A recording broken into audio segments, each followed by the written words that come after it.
Hola, estimados amigos y suscriptores, nuevamente con ustedes, Katy Vaca. El día de hoy vamos a tratar sobre un tema que, si bien es cierto, estamos muy cercanos a la presentación o a la cancelación del formulario de la 14ª remuneración, debemos tener en cuenta que este año ha sido un año un poco complicado en lo que se refiere a periodos y sobre todo está generando grandes inquietudes en relación a cuál es el número de días que debo hacer constar en el formulario o cómo debo declarar este formulario. Para esto es importante que nosotros recordemos, en primer lugar, quiénes son las personas que tienen derecho a este beneficio. En segundo lugar, recordemos que de acuerdo a toda esta emergencia sanitaria que ha existido en nuestro país, a los diferentes acuerdos ministeriales que se han dado y a las diferentes situaciones que el gobierno y el ministerio nos ha permitido que podamos adaptarnos o que podamos utilizar como empresas, básicamente son las que debemos tener muy claro. Recuerden ustedes que existen mecanismos de suspensión de jornada, existen mecanismos de reducción de jornada y existen también el tema de las licencias sin remuneración. Todo esto afecta en lo que es la aplicación y el pago del décimo que tenemos que nosotros pagar a los trabajadores hasta este día 15. Entonces, a través de diferentes láminas que les estoy presentando, para que ustedes puedan tenerlo un poco más claro en relación a cuánto o cuál es el número de días que usted debería considerar para el formulario y para el pago, sobre todo, de la 14ª remuneración. Bien, de acuerdo a lo que habíamos conversado, vamos a ver cómo pago la 14ª remuneración en el periodo agosto 2019-julio 2020, en lo que se refiere al régimen Sierra. Debemos tener en cuenta qué es la 14ª remuneración. Esta 14ª remuneración, básicamente, y valga la redundancia, es una remuneración adicional que establece el Código de Trabajo a favor de los empleados en relación de dependencia desde el primer día de su contratación. Tiene varias características. En primer lugar, debemos tener en cuenta la región en la cual labora el empleado. El periodo de cálculo. Este irá en función a la región en la que labora el empleado. La forma de contratación del empleado, pues no es lo mismo cancelar la 14ª remuneración a un empleado que labora a tiempo completo que cancelarle a un empleado que labora a tiempo parcial. La legalización del formulario. Debemos tener en cuenta que la legalización es un trámite ante el Ministerio de Trabajo y que debemos presentarlo dentro de las fechas que corresponde y que nos da el calendario entregado por el Ministerio de Trabajo. Y por último, la forma de pago de la remuneración adicional, que es la que nosotros realizaremos con el empleado, que siempre es recomendable hacerlo a través de transferencia o a través de cheque. Es importante recordar que esta remuneración adicional no forma parte de la materia gravada para lo que son aportaciones al IES. ¿Quién tiene derecho a la 14ª remuneración? El Código de Trabajo en su artículo 113 nos señala que tienen derecho a la 14ª remuneración todos los trabajadores. Además, nos dice, sin perjuicio de todas las remuneraciones a las que actualmente tiene derecho, una bonificación mensual equivalente a la 12ª parte de la remuneración básica mínima unificada para los trabajadores en general. Recordemos entonces que el salario básico unificado para el año 2020 es de $400, por lo que este sería el valor que debe percibir un empleado que labora en el periodo agosto a julio. Sin embargo, debemos también tener en cuenta que el artículo 115 dentro del mismo Código de Trabajo nos habla de que tenemos una exclusión de pagos de 14ª remuneración y es para los operarios y aprendices de artesanos y nos señala que quedan excluidos de las gratificaciones a las que se refiere este parágrafo, los operarios y aprendices de artesanos. Es importante recordarles que si es que el artesano en su taller artesanal tiene un área administrativa o tiene personal de ventas, estas personas no forman parte de la exclusión. Ellos son trabajadores en general y por lo tanto tendrían derecho a recibir su 14ª remuneración. ¿Cuál es el periodo de pago de esta 14ª remuneración? Como les mencionaba al inicio, dependerá mucho de la región en la cual esté el empleado o esté prestando los servicios. Nos habla de que la 14ª remuneración deberá ser cancelada de acuerdo a lo que señala el artículo también 113 del Código de Trabajo. Es decir, en las regiones Sierra y Amazónica se cancelará o su periodo de cálculo será desde el 1 de agosto hasta el 31 de julio del año siguiente, que es lo que nosotros estamos haciendo en este momento. Nuestro periodo de cálculo es 1 de agosto de 2019 al 31 de julio del 2020. En la región costa e insular, el cálculo va desde el 1 de marzo hasta el último día del mes de febrero del año siguiente. Es decir, si pusiéramos en estas fechas, diríamos que el periodo de cálculo sería desde el 1 de marzo del 2020 hasta el 28 de febrero del ejercicio fiscal 2021. ¿Cómo se paga la 14ª remuneración? El artículo 113 del Código de Trabajo señala que esta remuneración debe ser cancelada de manera mensual. Es decir, su nacimiento cuando usted contrata a un empleado, la obligación es hacerlo de manera mensual. Sin embargo, esta remuneración puede ser acumulada. Para esto, los trabajadores deben presentar una solicitud por escrito a sus respectivos empleadores durante los primeros 15 días del mes de enero y si fuera un empleado nuevo al momento de su ingreso a la empresa. Una vez presentada su solicitud de acumulación, no hay necesidad de que la esté renovando cada año. Sin embargo, no se podrá presentar una solicitud para cambio de la modalidad de pago sino dentro de los primeros 15 días del mes de enero del siguiente año. El pago de esta remuneración, si es mensual, se va a ver reflejada en el rol de pagos, lo cual justificará ante el Ministerio de Trabajo para cualquier revisión. Pero debe recordar que estos valores tienen que constar en su informe empresarial anual. Si el pago es acumulado, debe hacerse en las fechas indicadas, es decir, hasta el 15 de agosto, en la Sierra y Oriente, realizando el correspondiente formulario empresarial en la página del Ministerio de Trabajo. Es decir, los empleados que recibieron de manera mensual o que lo van a recibir de manera acumulada tienen que estar dentro del mismo informe empresarial. Las únicas personas que no van a constar dentro del informe empresarial serán aquellas personas que ya fueron liquidadas hasta antes del 31 de julio. ¿Cómo hacer los cálculos en el régimen Sierra Oriente para el periodo 2019-2020? Pues bien, debemos tener en cuenta que para manejar la emergencia sanitaria se establecieron varias modalidades que existían obviamente dentro de nuestro Código de Trabajo, pero que sin embargo se dieron las modalidades de emergente, es decir, que no necesitaban el permiso, la autorización o una certificación o resolución por parte del Ministerio. El Ministerio emitió acuerdos ministeriales a través de los cuales permitía que el empleador pueda tomar estas decisiones y adoptar cualquiera de estas modalidades. Una de ellas son las suspensiones de la jornada, que se encuentran en el Acuerdo Ministerial 77 en sus artículos 6 y 7. Nos podemos encontrar también con la reducción de jornada. Y esta reducción de jornada nosotros vamos a encontrar bajo dos modalidades. La una, que se acoge a lo que señala el artículo 47.1 del Código de Trabajo, bajo el cual está realizado el Acuerdo Ministerial 77 y que está dentro del artículo 4.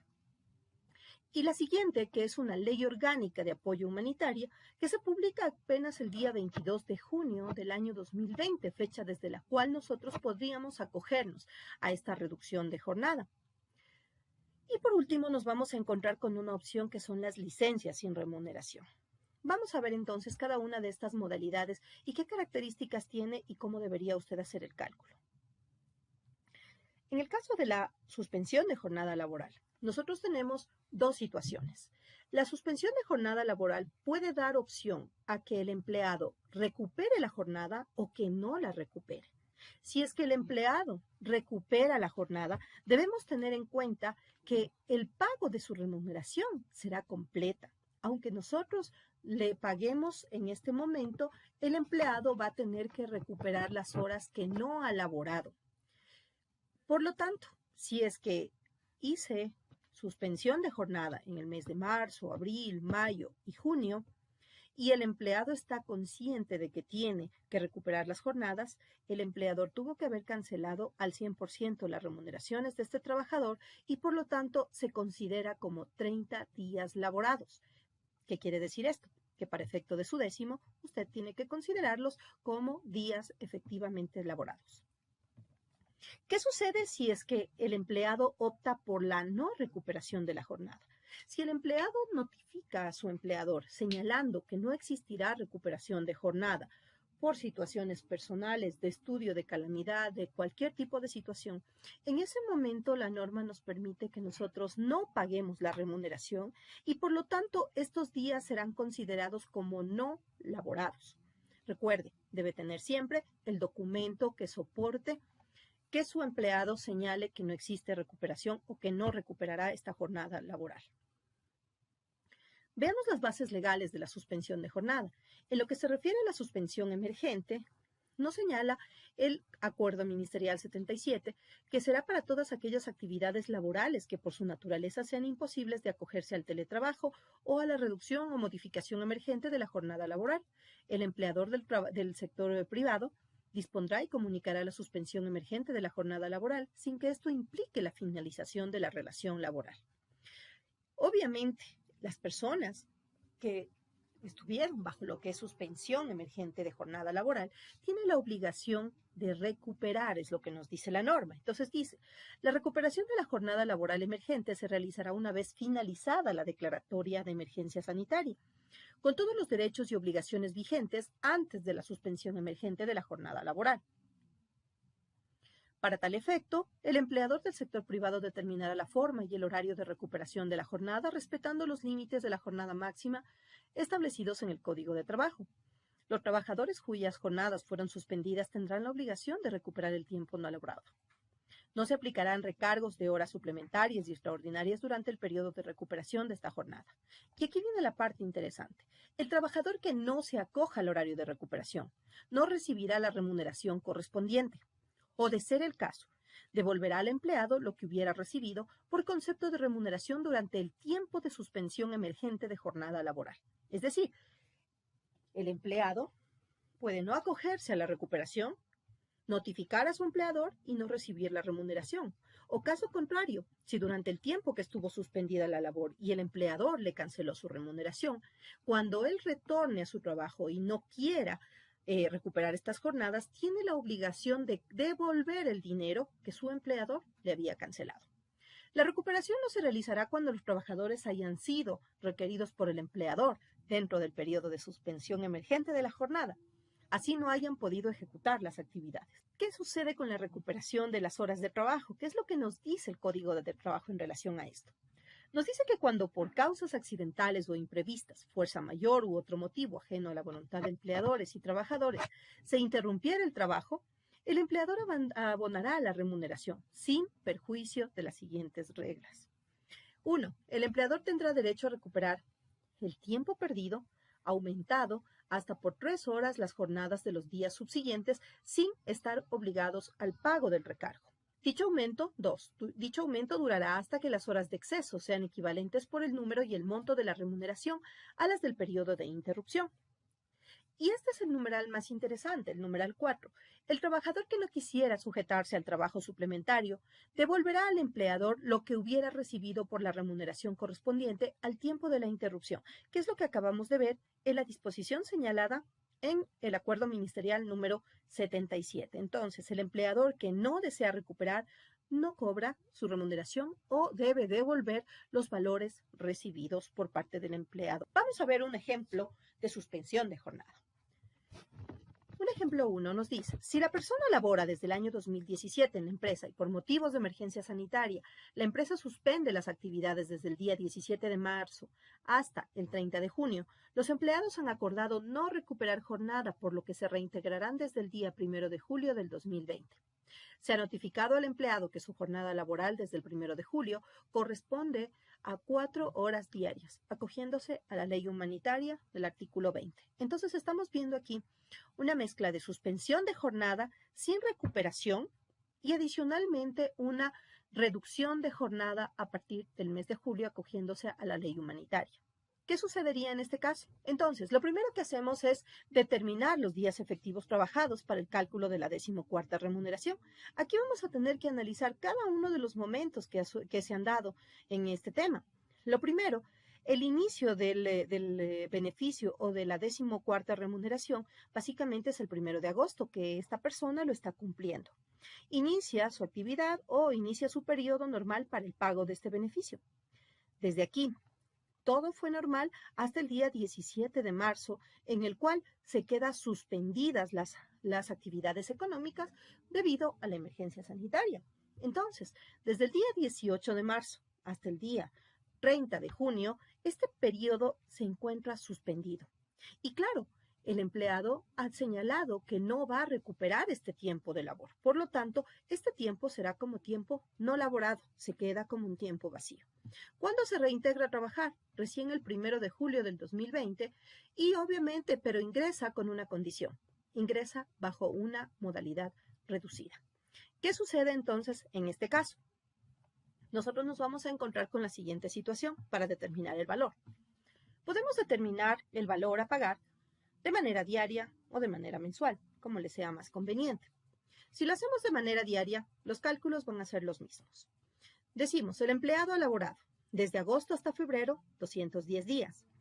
En el mes de marzo ha laborado 17 días. A partir del 18 de marzo hasta el 30 de junio no ha laborado nada y no recuperará estos días. Por lo tanto, estos yo los voy a computar como 0 días laborados.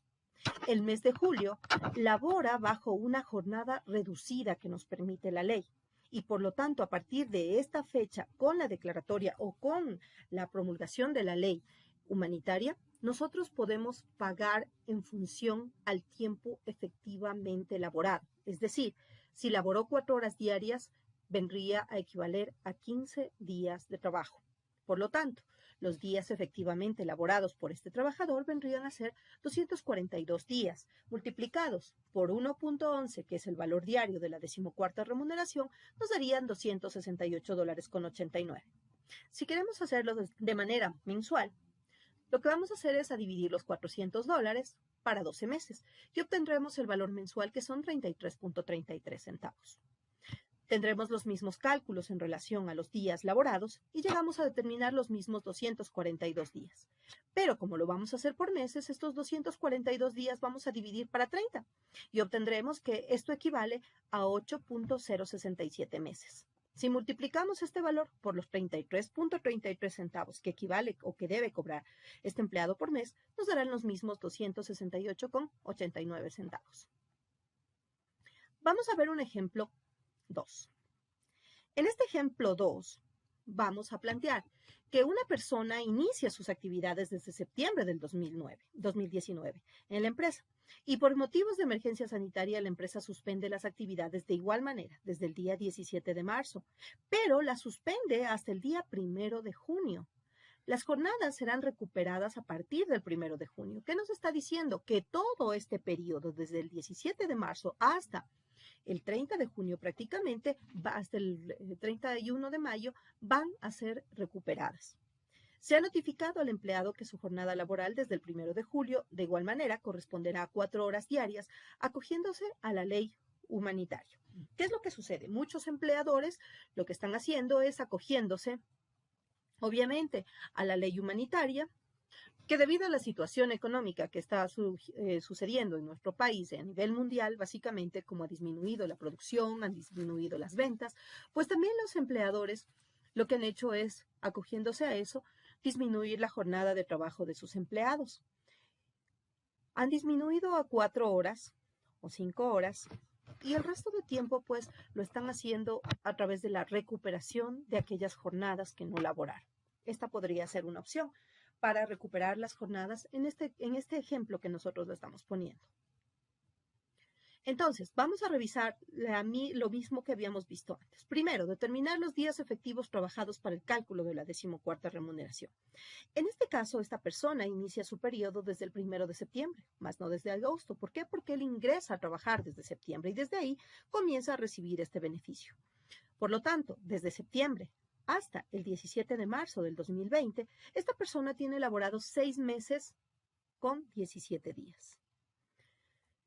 A partir del día 18 de marzo hasta el 31 de mayo, la empresa suspende la jornada. Sin embargo, suspende pero con la condición de recuperar. Si es que yo suspendo con la opción de recuperar, esto viene a convertirse en días laborados. ¿Por qué? Porque igual van a ser recuperados. El 1 de junio hasta el 30 de junio, básicamente esta persona labora sus 8 horas normalmente. Pero a partir del 1 de julio reducen su jornada laboral a 4 horas. Por lo tanto, vamos viendo cómo vamos a calcular entonces nuestro tiempo para efectos del pago de la 14ª remuneración. Bien, de igual manera, ya habíamos visto antes cómo determinábamos el valor diario y el valor mensual. La diferencia estará aquí en los días efectivamente a trabajar. Tenemos de septiembre a febrero 6 meses. El mes de marzo tenemos 17 días. Estos son los efectivamente trabajados. Marzo, abril y mayo dijimos que eran 73 días que estuvo suspendida la jornada, sin embargo, van a ser recuperados. El mes de junio es totalmente laborado y el mes de julio se labora, pero únicamente a razón de 4 horas, que nos vendría a equivaler a 15 días. ¿Qué quiere decir esto?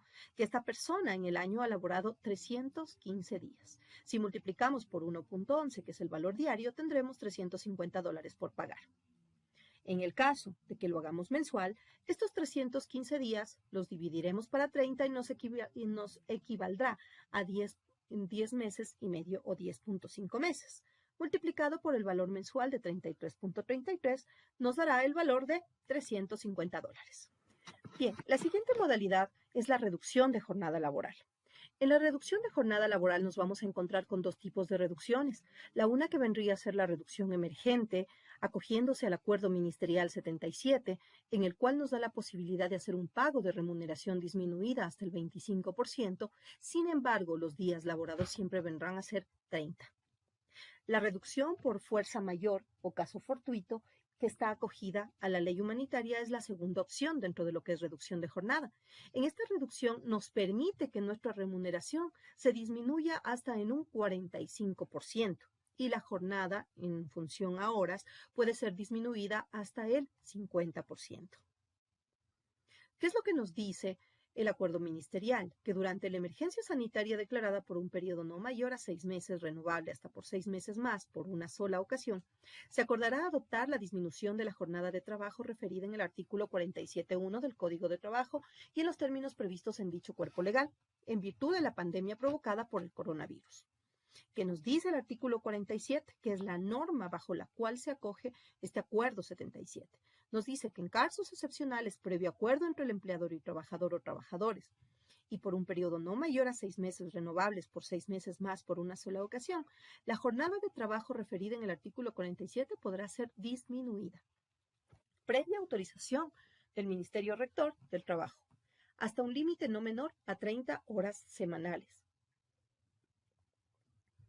Respecto de los ejercicios económicos en que se acordó la modificación de la jornada de trabajo, el empleador solo podrá repartir dividendos a sus accionistas si previamente cancela a los trabajadores las horas que se redujeron,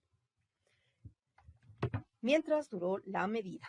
Es decir, este 25% o estas 2 horas que nosotros estamos reduciendo, si bien es cierto, en este momento o en estos meses ayudó de alguna manera a que los empleadores pudieran reducir el valor a pagar, eso no quiere decir que ese 25% no va a ser cancelado.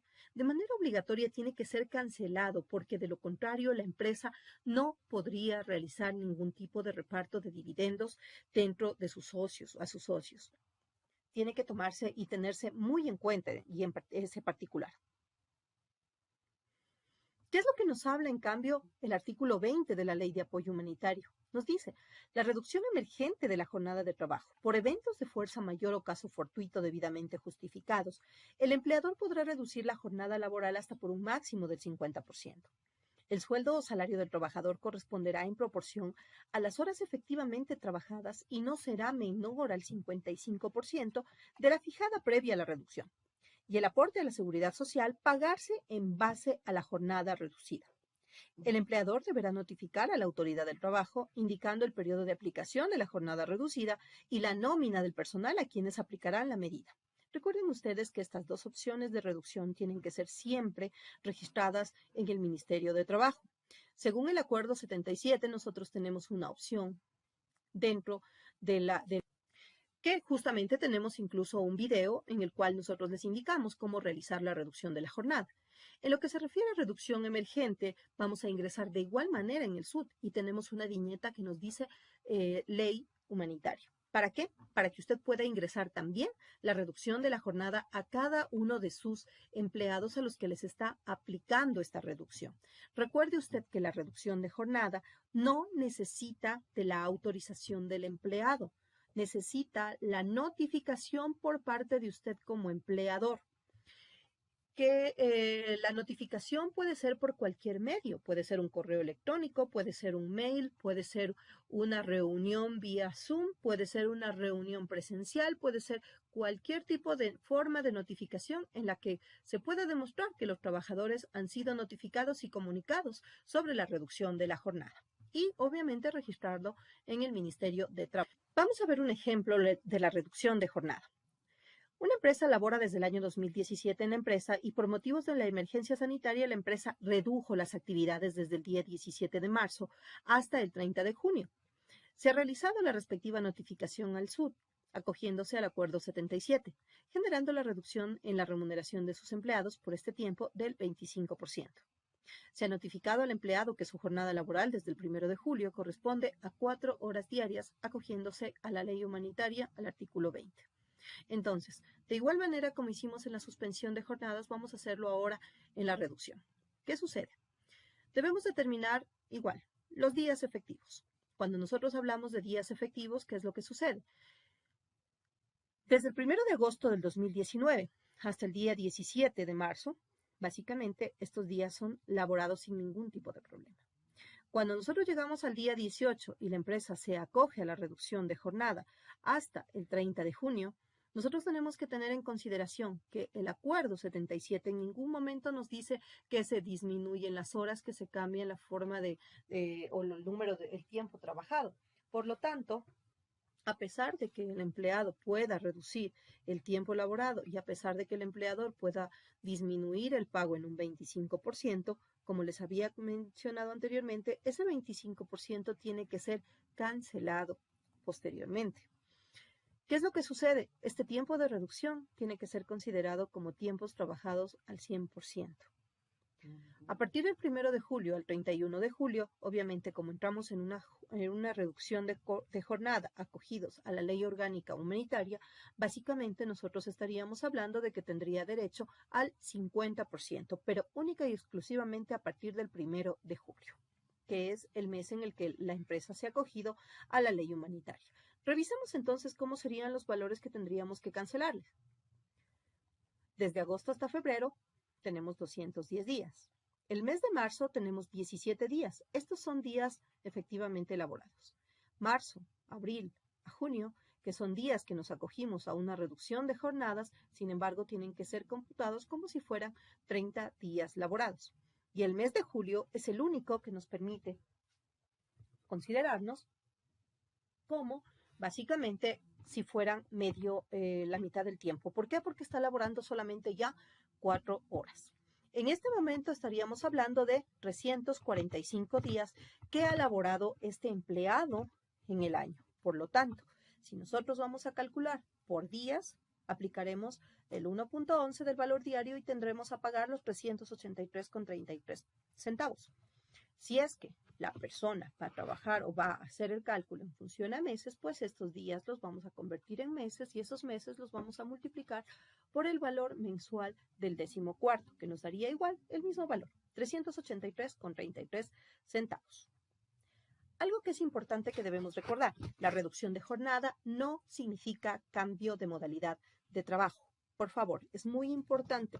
Una cosa es reducción de jornada bajo lo que es la ley humanitaria y otra cosa es contratar a una persona bajo una modalidad de trabajo a tiempo parcial.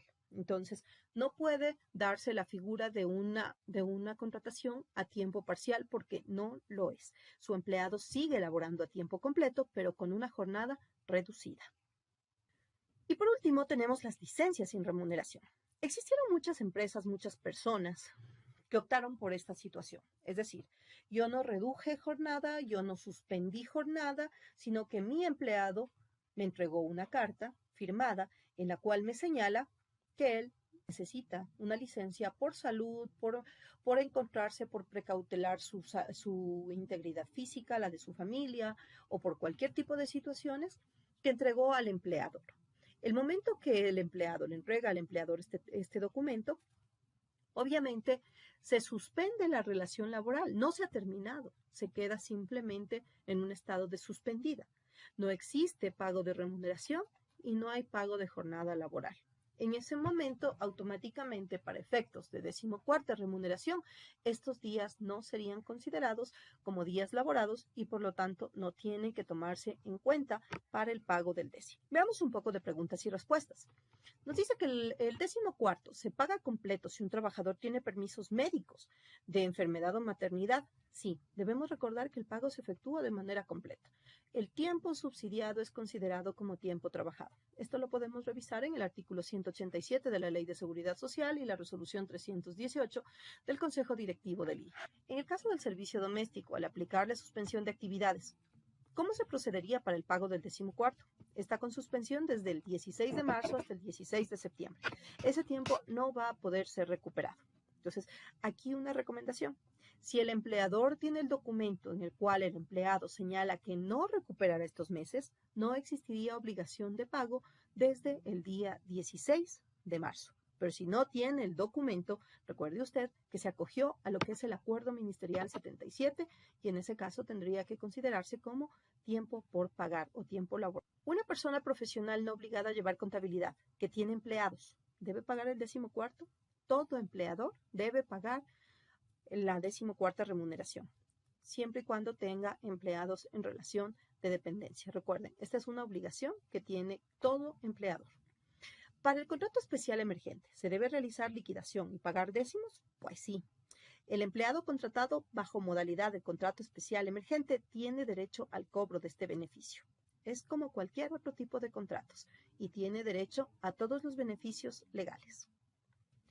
¿Qué ocurre con los décimos de un empleado que estaba con suspensión de jornada y ahora que debe reintegrarse, coloca la carta de renuncia? ¿Cómo le pago estos valores en la liquidación, proporcionales o enteros? Si el empleado no recuperó los días, aplicaría lo que señala el artículo 60 del Código de Trabajo, en caso de haberle cancelado estas remuneraciones de esos meses. Es decir, descontarle y considerar como días no laborados para efectos de remuneraciones adicionales. ¿Se paga el 14º completo, aunque el sueldo le hayan reducido? Si estaba en reducción de jornada bajo acuerdo ministerial, sí, se paga completo. El pago de la 14ª remuneración, ¿puede llegarse a un acuerdo con los empleados para hacer en una fecha diferente? Sí, puede hacerlo. Sería un acuerdo entre empleador y empleado. Recuerden ustedes lo que yo les mencionaba. Aquí tenemos dos obligaciones, la declaración y el pago. La declaración hablamos de la presentación al Ministerio de Trabajo a través de la página del SUD. Recuerden ustedes que debemos enviar, registrarlo, este formulario. El momento que está registrado, usted puede estar tranquilo. Y la otra es el pago a su empleado. Esto puede llegar a un acuerdo con él y hacer la cancelación. Recuerden siempre cancelar a través de transferencias o cheques. Es la recomendación que siempre se les da. Una consulta. Acerca de los décimos, la gerencia cobra décimo porque utilidades no percibe, pero los décimos sí está bajo el rol. Entonces, debemos tener en cuenta una situación. Un gerente o representante legal no puede constar en rol de pagos porque no es empleado. Por lo tanto, tampoco tiene derecho a remuneraciones adicionales. Recuerden que los representantes legales son mandatarios, según lo que nos establece el artículo 308 del Código de Trabajo. Es decir, no se rige por el Código de Trabajo, sino se rige por el derecho común o el derecho civil. Agradecemos mucho su atención y esperamos pues contar con su presencia en cualquiera de nuestros siguientes eventos. Si usted está interesado en nuestra suscripción, también puede contactarse con nosotros a través de cualquiera de nuestros medios. Ha sido un gusto compartir con ustedes este tema.